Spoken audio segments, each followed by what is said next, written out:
This is Bob Capetta from the University of Illinois at Chicago, and this lesson is on partial fraction expansion. So let's discuss that strategy. So this is a rational function that we're trying to integrate. Rational function is that the numerator is a polynomial and the denominator is a polynomial. If we have a situation where the denominator, the bottom, can be factored, then this strategy of partial fraction expansion may be helpful for us. So looking at 2x squared plus 5x minus 3, we're going to have to ask ourselves, can that be factored? If so, we'll proceed in this manner.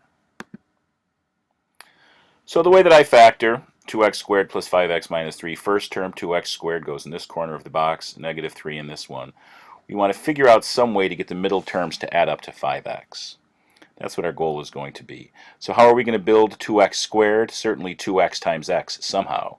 How are we going to build negative 3? Well, 1 times negative 3, 3 times negative 1. Where are those things going to go to make this work? That's the question we have to ask ourselves in the world of factoring. So you'll notice here 2x is the length, x is the width. 2x times x is 2x squared. 2x is the length, 3 is the width for this box. 2x times 3 is 6x. Negative 1 times x for this box, negative 1x. Negative 1 times 3 is negative 3. And here's the key idea. 6x and negative 1x adds up to the middle term of 5x. So I have successfully factored this. The denominator, 2x squared plus 5x minus 3, is equal to 2x minus 1, x plus 3. So we've got that factored, which is good. So now we have to go through our process of rewriting the original problem as a sum of two fractions. That is going to be our goal. So two different fractions with different denominators given our original question. So here was our original question, 4x minus 7 over 2x squared plus 5x minus 3. I have successfully factored the denominator into 2x minus 1 times x plus 3. So I want to rewrite the original question as something a over 2x minus 1 plus something b over x plus 3. We had a common denominator, and we want to not have a common denominator. We want to write it as separate fractions. That's in essence the goal of this process. So we've got to find a and b, and that's going to take some pretty significant algebra for us to get there. So I'm writing this vertically, and we're going to have equivalent fractions going horizontally. So vertically, 4x minus 7 over 2x squared plus 5x minus 3 equals a over 2x minus 1 plus b over x plus 3. So we factored the denominator into 2x minus 1 over x plus 3, so I want equivalent fractions here. The top fraction already has 2x minus 1 over x plus 3 as its denominator, so the numerator is just 4x minus 1. You'll notice on the second fraction I've multiplied an x plus 3 on the bottom. So to be fair, I'm going to have to multiply an x plus 3 on the top so I maintain the same fraction. So it will be a times x plus 3. On the bottom, the x plus 3 was there to begin with. I multiplied by 2x minus 1. To be fair, I've got to multiply 2x minus 1 on the top. So those indeed would cancel, multiplying b, leaving b alone. So you'll see how that works. Imagine canceling the x plus 3's. Now you have a over 2x minus 1, same as over here. Imagine canceling the 2x minus 1's, you have b over x plus 3. But we don't want to cancel, we actually want to expand. So now we're going to distribute this as ax plus 3a, 2bx minus b. Those numerators will be expanded, and then we'll take a look at that. So this fraction equals this fraction plus this fraction. We want to use that information to be able to solve for a and b. First fraction equals the second fraction, plus the third fraction. Put the numerators in parentheses because if this had been a minus instead of plus, that's an easy way to forget to distribute that minus sign. It's not as relevant here, but not a bad idea. I have two fractions equaling. The denominators equal each other, therefore the numerators, the tops, must equal each other. Looking at this, 4x minus 7 will have to be ax plus 3a plus 2bx minus b. Looking at that, can we solve for a and b? Well, x has a coefficient of 4. What is the coefficient of x on the right side? The constant on the left side is negative 7. What is the constant on the right side? Those are the questions we have to ask. You'll notice ax and 2bx both have x's with them. So let's reorganize this so all the x's are together and all the constants are together. First distributing the addition, now reorganizing. Ax plus 2bx plus 3a minus b.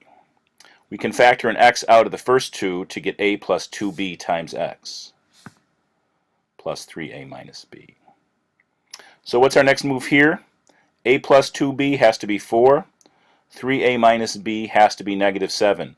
And now our job is to do the algebra necessary to solve for a and b. And I will proceed using substitution. So looking at this first one, I can solve for a. Subtracting 2b from both sides, now I have a is 4 minus 2b. And we'll substitute in for the a over here. Replace that a with 4 minus 2b, and then go ahead and solve for b. So we have 3 times 4 minus 2b minus b is negative 7. Distributing, 12 minus 6b minus b is negative 7. Negative 6b minus b is negative 7b. Adding negative 12 to the other side, we get negative 19. Dividing by negative 7, b is 19/7. Now let's substitute that in for b on the left side and see what we get. So a is 4 minus 2b, 4 minus 2 times 19/7. 4 minus 38/7. 4 times 7 is 28. Denominator here is 1. 1 times 38 is 38. 28 minus 38, negative 10 over 1 times 7 is 7. So we've successfully solved for a and b, which is good. Now we can go back and look at our original question and rewrite it as a sum of two fractions, both of which are relatively easy to integrate. So this is what we started with, our original function to integrate. We factored the denominator, rewrote it in a over the first factor plus b over the second factor. A was negative 10/7, b was 19/7, so this is what we get. That original function is now negative 10/7 over 2x minus 1 plus 19/7 over x plus 3. And we have a sum of two functions here. The integral of the sum is the sum of the integrals. That'll make it relatively easy for us to do. As well as the fact that the negative 10/7 can come out in front to the left of the integral sign because it's a constant. 19/7 is a constant, can come out in front of the integral sign. Now the last thing I've got to do is I've got to integrate these functions, 1 over 2x minus 1, 1 over x plus 3. My suggestion is to use u substitution. But since I have two things to substitute, I'm going to use a u and a w. Looking at this first case, let's let u equal 2x minus 1. So if u is 2x minus 1, the derivative with respect to x of u is the derivative with respect to x of 2x minus 1. The derivative of 2x minus 1 is 2, so I get du dx is 2. I like to solve for dx in my strategy. Du is 2 dx, du over 2 is dx. So 2x minus 1 is going to become u. Dx is going to become du over 2. How about the second piece? X plus 3 I'm going to let equal w. The derivative with respect to x of w is the derivative with respect to x of x plus 3. dw dx is 1, dw is dx. Well, that'll be nice. X plus 3 is w, dx is dw. And now it'll be relatively easy for us to finish. Negative 10/7, integral 1 over u. Because 2x minus 1 is u, dx is du over 2. Over on this side, x plus 3 is w, dx is dw. This 2 down in front is a constant that can come out in front as 1/2. So we have negative 10/7 times 1/2 here, which of course you can reduce the fraction. Nothing to worry about in the second one. Negative 10/7 over 2 is negative 5/7. So we have negative 5/7 integral 1 over u du plus 19/7 integral 1 over w dw. Integral 1 over u is log, natural log, absolute value of u. Integral of 1 over w dw is natural log, absolute value of w, plus c, of course. So what will that give us? Negative 5/7 log absolute u plus 19/7 log absolute w plus c. But we can't leave our final answer in u and w. We need to go ahead and make our substitution. U up here is 2x minus 1, w is x plus 3. So this is where we were. There was our u and w. Making our substitution, replacing u with 2x minus 1, replacing w with x plus 3, we have our final answer. And that will conclude this lesson.